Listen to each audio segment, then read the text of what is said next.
Oi, gente, consegue me ouvir? Ah, ok. Obrigada, Rafael. Gente, desculpe o atraso. Atrasei aí 5 minutinhos porque estava fazendo atualização do sistema e eu não conseguia entrar. Gente, boa noite. A gente terminou não, a gente já deu a parte de antibióticos, tá? E aí, hoje a gente termina antibióticos, tá bom? Foi bem longo, é bastante conteúdo, né? E a gente passou por todas as classes aí. Hoje eu já passei o PowerPoint para vocês, tá? Ó, os beta-lactâmicos, a principal, os mais utilizados, né? E expliquei o mecanismo de ação, tá? As classificações, as diversas classificações dos antibióticos, tá? É só para vocês conhecerem, saberem como funciona, porque assim, todo o mecanismo de ação em si, pouca gente conhece, tá bom? Então podem ficar tranquilos que assim, ninguém nunca vai cobrar de vocês, como técnicos, de estarem diferenciando o mecanismo de ação ou o que é aminoglicosídeo, o que não é, tá bom? A gente pensa assim, que vocês vão fazer uma faculdade na área de saúde, então eu estou tentando dar para vocês o maior número de informações possíveis, tá? Tanto quanto a resistência bacteriana, como as patologias, as principais escolhas dos antibióticos, tá? Então, a gente aqui viu no final da aula passada as lincosamidas, que são receitadas por dermatologistas, tá? Por causa de quem tem muita acne, tá bom? Isso eu só estou passando porque a gente já falou bastante na aula passada, tá? Aqui a mupirocina, a gente tem uma doença que chama hipertigo, tá? Que é de criança, quem teve criança, bebezinho, recém-nascido, né? Bem bebê mesmo, normalmente, não dá mais em criança mais avançada. É a mupirocina, tá? Ela é antibiótico, tá certo? Ela pertence a essa classe e aí, assim, vai no pronto-socorro e o médico vai dando pomadas tipo Oncilon AM, né, que também tem um antifúngico, mas ele não pega o hipertigo. Então, são pomadas bem específicas, tá? Porque o hipertigo dá umas bolinhas e vai estourando. Aonde cai a aguinha que saiu dessas bolinhas, vai gerando novas bolinhas. Então, ele vai se espalhando pelo corpo. Tá? Então, é uma das doenças que ela vai se alastrando. Então, por exemplo, começa na barriguinha da criança ou na perna e ela vai estourando, ela vai espalhando pelo corpo. Por isso que acaba tendo que ir no próprio dermatologista.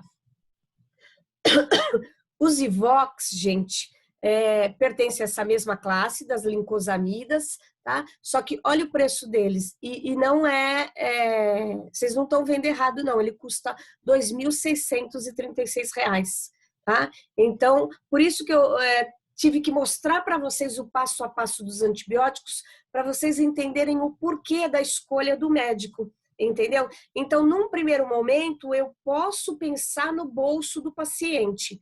Tem um momento que eu não posso mais pensar no bolso, eu tenho que pensar na sobrevivência dele. Então, aí não interessa preço. E nisso, na vida prática, o que acontece?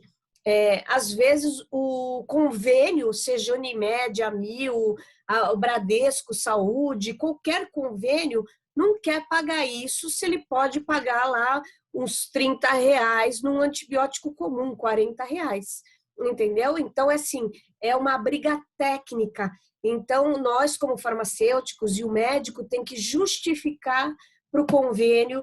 E aí, essa justificativa é em base de exame, de laudo. Então, você tem que escrever e tudo mais o porquê que você está usando isso, tá? Isso é bem técnico, mas a gente, como tem tem que passar para vocês, tá? Eu estou tentando passar tudo que dá. Como eu digo, toda aula eu repito isso, né? O Tienan, ele é uma das últimas escolhas em quem tem resistência bacteriana. Já falei isso na aula passada, tá? Só estou repetindo. É para infecção hospitalar mesmo, tá? Então, ele é utilizado em paciente de UTI, tem que passar pela CCIH. Deixa eu até falar para vocês o que é CCIH, que eu nem expliquei para vocês o que é CCIH. A CCIH, ela é... Não sei como tirar a foto de vocês, deixar só a minha, tá? Ixi, mudou.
Gente, vocês estão me ouvindo? Responde pelo chat, que agora que eu vi que estava mudo.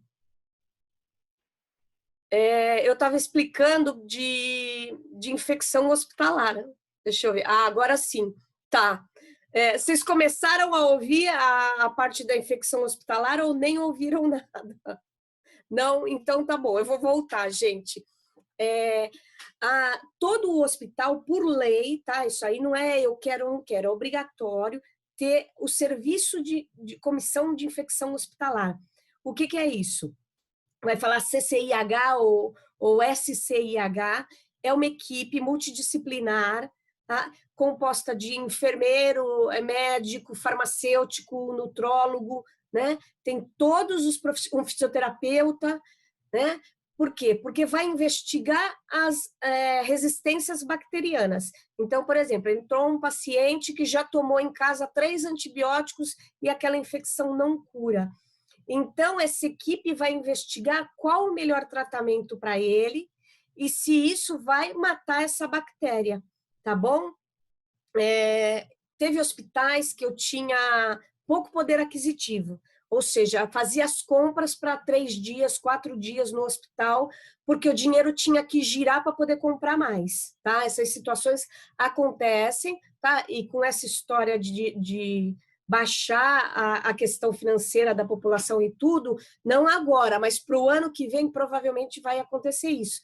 O que eu fazia? Por exemplo, vamos falar num antibiótico simples, amoxicilina. Então, ele prescreveu 7 dias, de 8 em 8 horas. Eu pegava esses 21 frascos, né, se for injetável, né, se for uma cefalexina injetável, e separava no nome do paciente. Porque eu passei por situações que era assim, tinha o antibiótico no primeiro dia, no dia seguinte tinha acabado. E antibiótico você não pode quebrar esse ciclo, porque você vai subindo e você vai matando a bactéria, né? Primeiro dia, segundo dia, terceiro dia. Se você quebra, é como se você tivesse que começar do zero de novo. Então, volta a estaca zero, porque a quantidade de bactéria já proliferou, já cresceu, então você tem que usar outro antibiótico mais forte, mais caro também. Então, é por isso que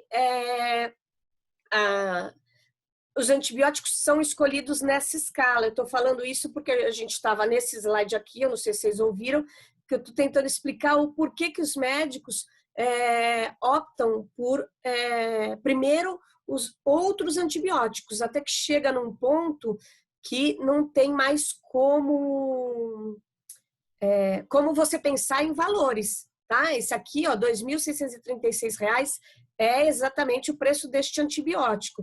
Então, eu só vou dar uma olhadinha aqui para ver se está o microfone funcionando. Não está conseguindo me ouvir? Tá, tem gente que está conseguindo me ouvir, gente? Pode falar no chat, porque eu volto aqui. Vou precisar voltar à aula. Tá, agora sim, tá. Ah, tá ouvindo, então tá bom. Tá?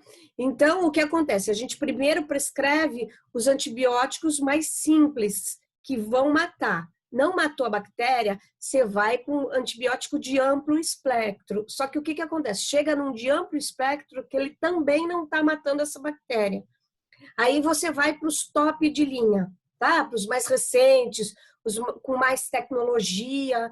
Então, aí você chega nessa situação aqui que eu mostrei, tá? De uma lincosamida que custa R$ 2.636. Só que o convênio não quer pagar, né? Isso aqui nem chega em SUS, tá? Esquece, isso aqui nem chega em SUS. E eticamente o médico não. Isso é uma coisa que vocês precisam entender. Por exemplo, o convênio barrou, tá? O médico prescreveu os Zivox. Aí o convênio falou assim: não vou pagar. O médico não pode chegar pro paciente e falar: olha, existe o Zivox, mas o teu convênio não quer pagar. Porque isso é antiético, entendeu? Então tem toda uma postura que é assim, você tem que tentar outras alternativas, mas essa informação não pode chegar no paciente, tá? Eu falo isso, gente, porque eu passei a situação em UTI neonatal, tá? Que a criança estava com resistência bacteriana, o pai tinha dinheiro e eu passava no corredor pelo pai para entrar na UTI, sabia que a criança ia morrer e o convênio não autorizou de jeito nenhum.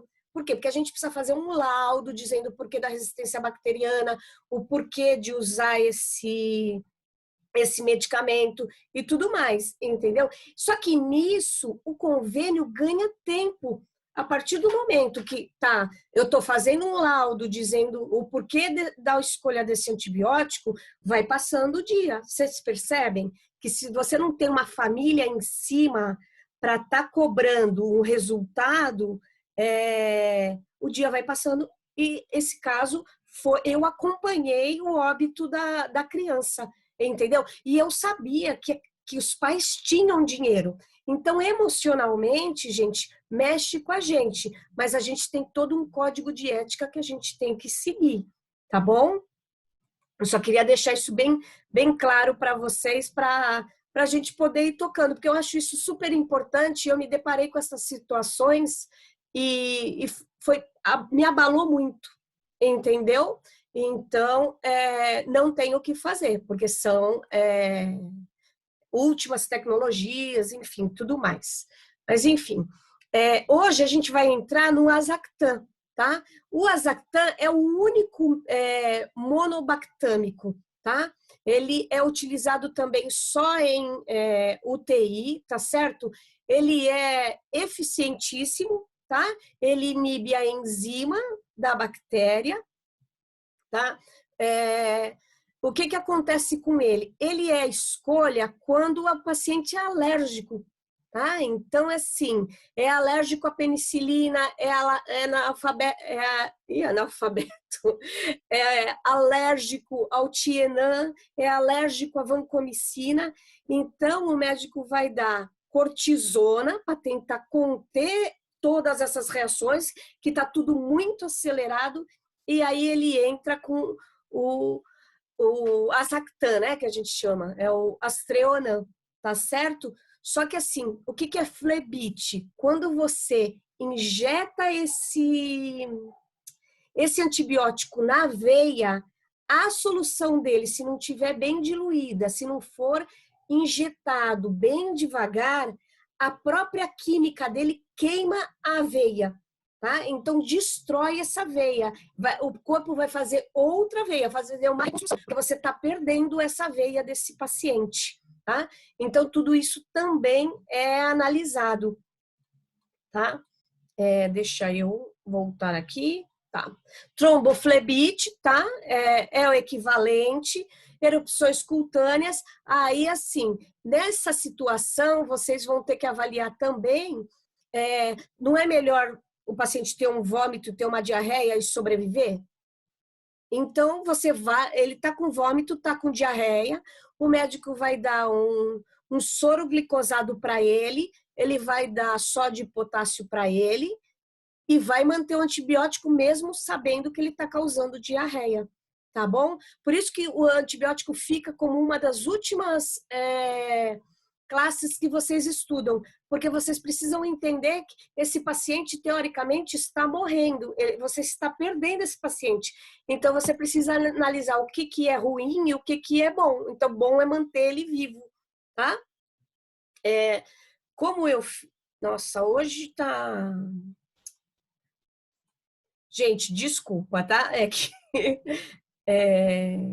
Aqui, ó. É que aí eu preparei outra aula e aí eu tô meio perdida. Agora me achei, ó. Quem que tá perguntando? Deixa eu achar aqui. Gente, desculpa mais uma vez. Professor, explica o modo de ação novamente. Tá, explico. Vamos voltar lá. Ele age na enzima da bactéria, tá?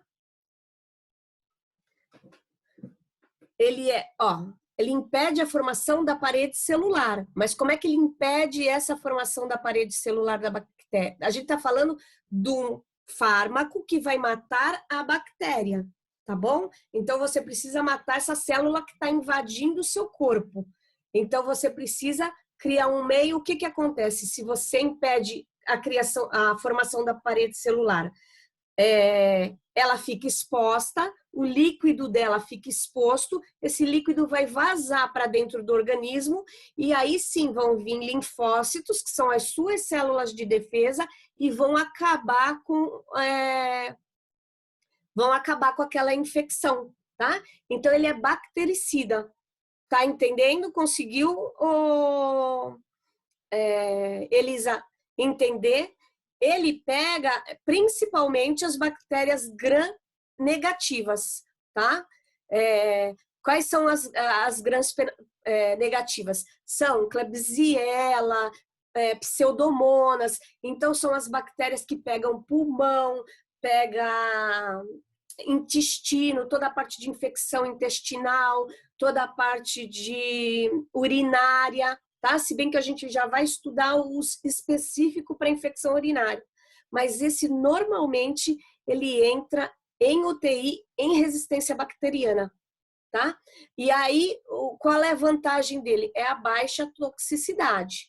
Mas esse é um daqueles que entra que tem que pedir autorização do convênio para usar. E também tem que pedir autorização da CCIH, do hospital, tá? Outro detalhe também que eu passei em hospital é o que acontecia. Eu trabalhava com 2 equipes na UTI de médicos. Então, plantão ímpar era uma equipe, plantão par era outra. Então, vinha um dia um médico que prescrevia ceftriaxona, que é o Rocefin. Aí, no dia seguinte, vinha o outro e mudava para vancomicina.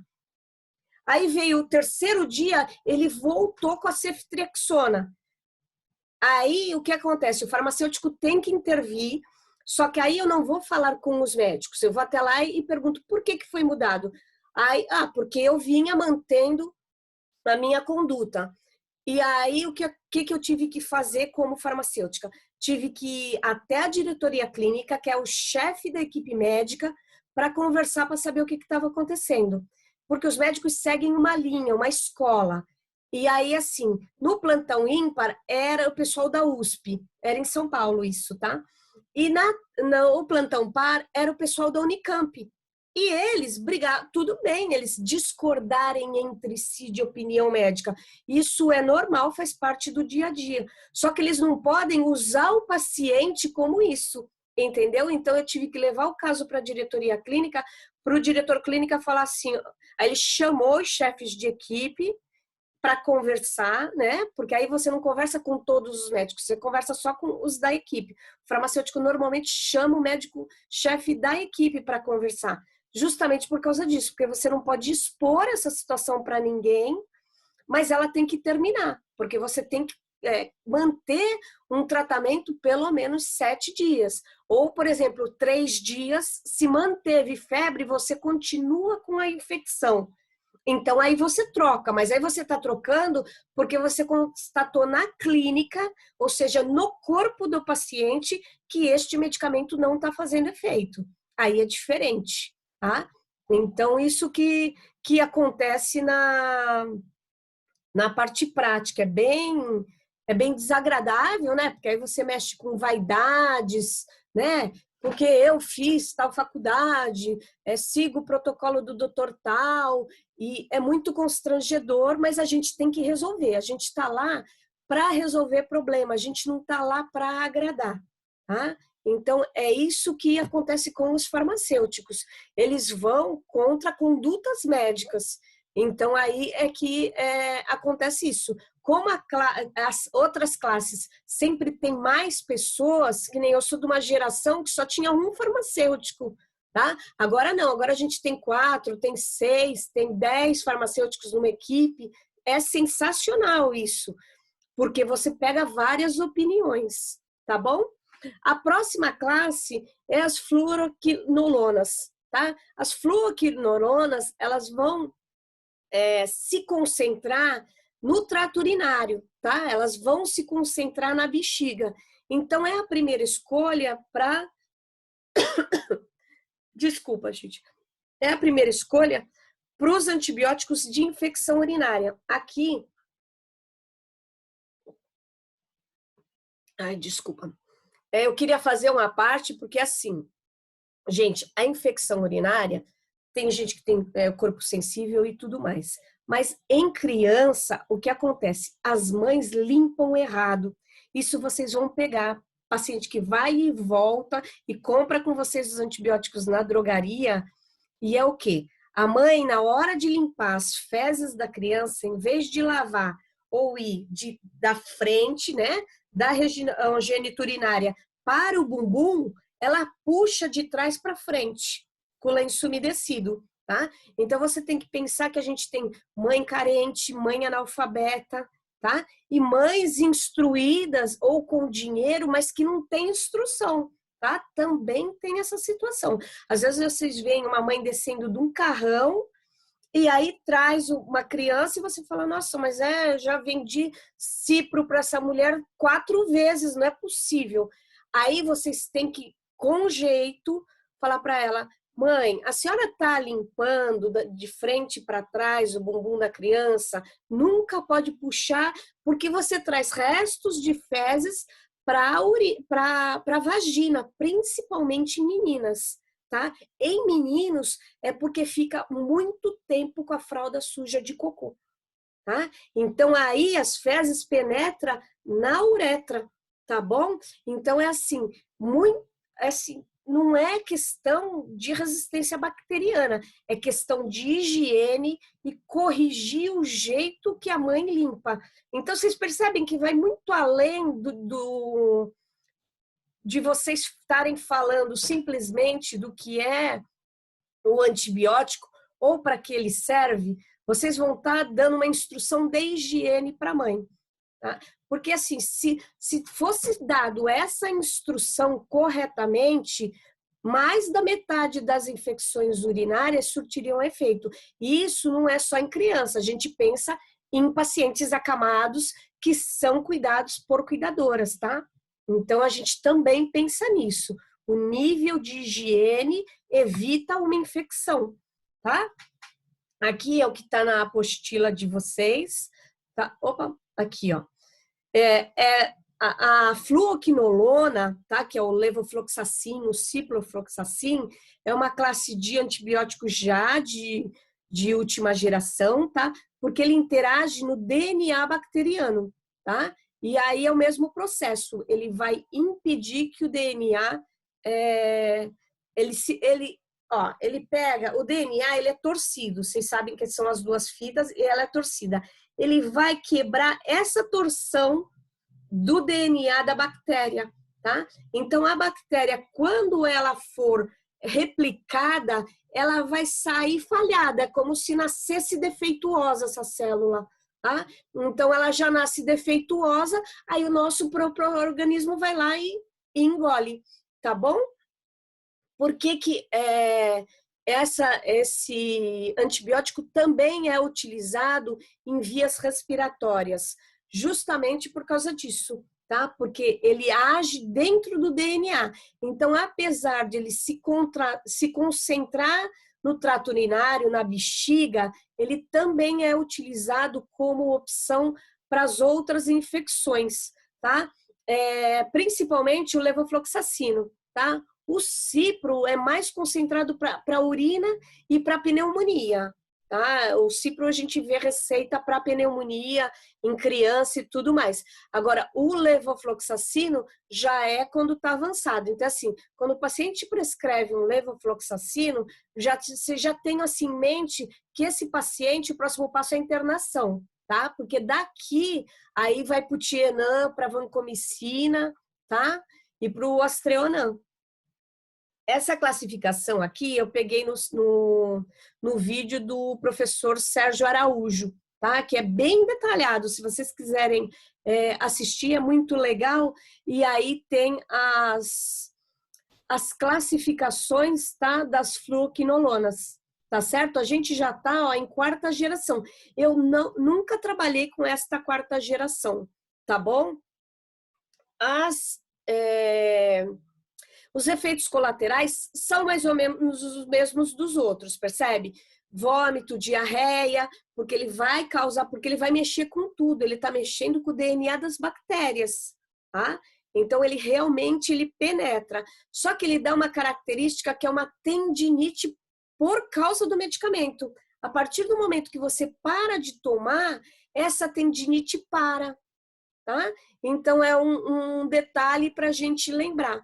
O uso contínuo causa anemia hemolítica, tá? E a fototoxicidade, quer dizer, ele é tóxico, tá bom? Então tem muita gente que usa, por isso que a gente fala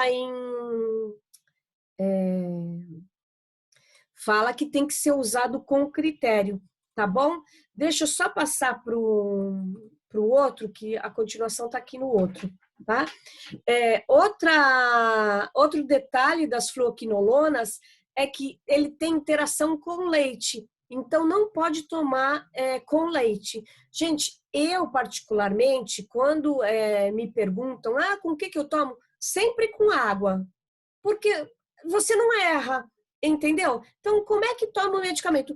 Todos os medicamentos toma com água. Aí você vai ver aquele que é mais perto da refeição ou mais longe da refeição, tá? Antibiótico, via de regra, eu falo sempre com água. Eu acho que é mais simples até de gravar e de não errar, de não falar besteira. Opa, deixa eu voltar aqui. Gente, dá problema no computador, aí eu fico meia... Pronto, aqui, tá? Então, eu estava falando para vocês, tá? Ó, esse Factive é um desses de última geração. Olha o preço dele, R$237, tá? Então, vocês imaginam vocês irem numa drogaria para tratar uma infecção urinária e gastar R$240. Então, por isso que primeiro você tenta, né, uma amoxicilina, uma cefalexina, para depois chegar aqui, tá? Então, também é outro caso, que chegou no Factive, o próximo passo é a internação, porque não tem... O Factive é aqui, tá? É o gemifloxacino, quarta geração. Ele também é utilizado porque, além dele se concentrar na bexiga, ele se concentra na próstata, tá? Então, tem infecções, inflamações da próstata, para homens, né? Que o homem que tem a próstata, você usa ele, tá certo? Porque aí já ele penetra mais, tá certo? Eu quero terminar agora os antibióticos. Vamos lá. As sulfonamidas é muito antigo, então o Bactrim, lá da década de 60, 1960, já se falava em Bactrim. A época das avós se usava a Bactrim para tudo. Era aquela época que não era... não precisava de receita. Então, o próprio balconista da farmácia indicava o Bactrim. O que acontece? A gente tem as sulfonamidas, a gente tem elas de ação curta, intermediária e longa, tá? A gente vai falar, em algumas literaturas, vão dizer que ela é curta, mas não é, ela é intermediária. Só que o que acontece com o sulfametoxazol? Ele é altamente tóxico, tá? Então, ele vai afetar os rins, tá?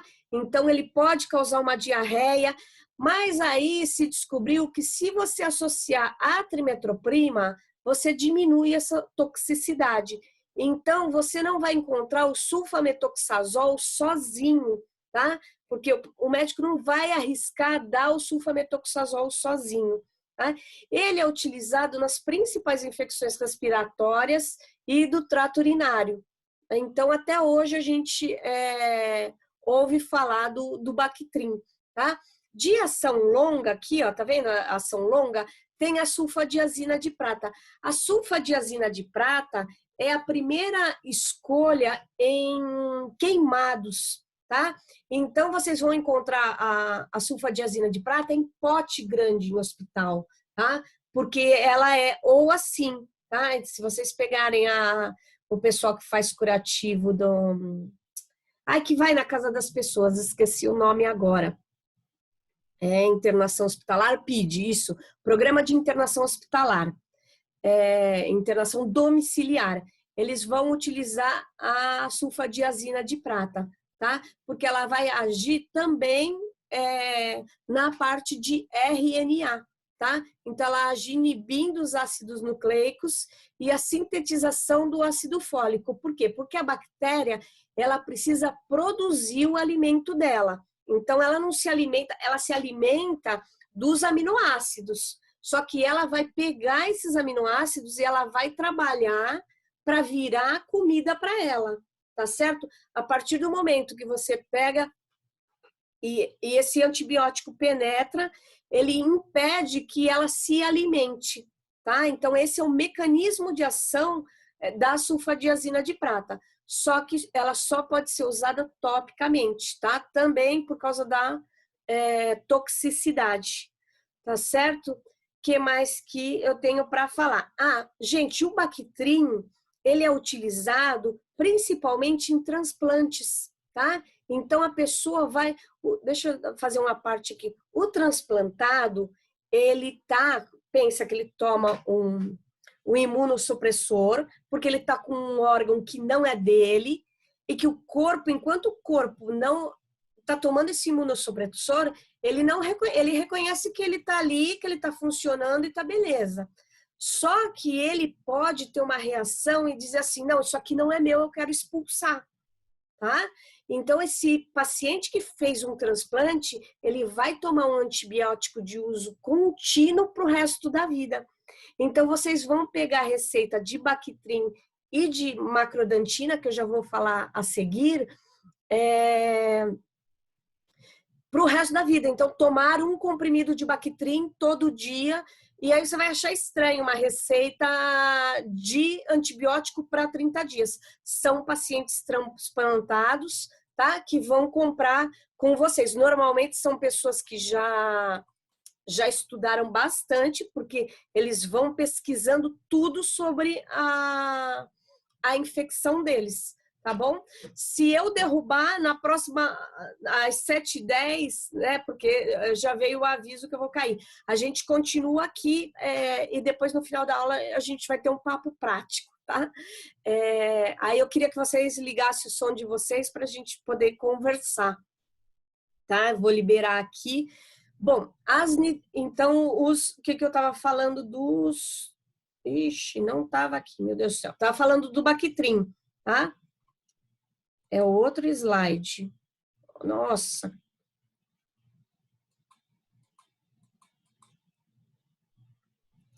Bom, ele é utilizado pelas pessoas transplantadas, né? Já falei. Ele é um dos últimos um dos primeiros antibióticos, além da penicilina, né?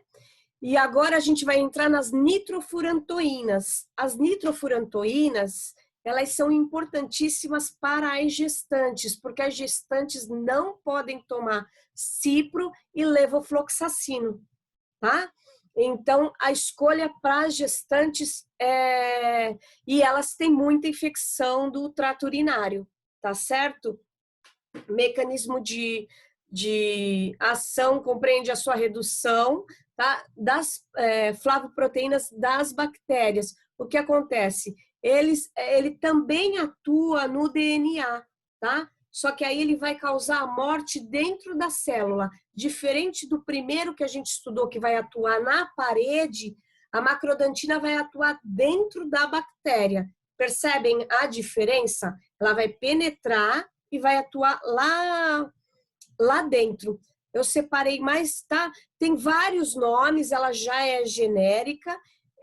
Tem também, ó, macrodantina infantil, então precisa ficar de olho nas miligramas quando vende a macrodantina.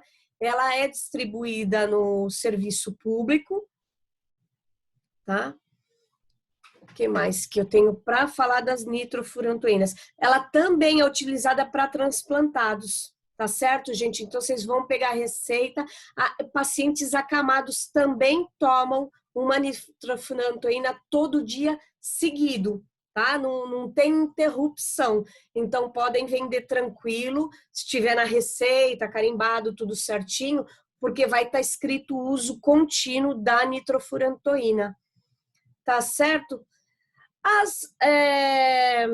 Os efeitos colaterais são os mesmos, né? Enjoo, vômito, dá dor de cabeça, tá? Então, segue a mesma sequência dos outros. Gente, aqui eu coloquei no último slide um pouco do que foi o que é a resistência bacteriana, né? Da CCIH que eu falei, tá bom? E aí, na próxima aula, às 7h10, eu já passei para vocês as questões, para vocês já irem estudando. Podem olhar que está tudo bem tranquilo mesmo. E aí a gente finaliza na próxima aula, nas 7h10, os antibióticos. E aí eu queria propor para vocês um bate-papo prático, tá? Porque a gente estuda muito de parte teórica, né? Apesar de eu falar um monte de nome para vocês, mas eu queria dar mais uma ideia do que é a prática e do que vocês vão enxergar no dia a dia, tá bom? Gente, desculpa do início, tá? Porque teve atualização do sistema e tudo mais, então os primeiros 5 minutinhos eu fiquei devendo para vocês, tá bom? A gente se encontra daqui a pouco. Até mais!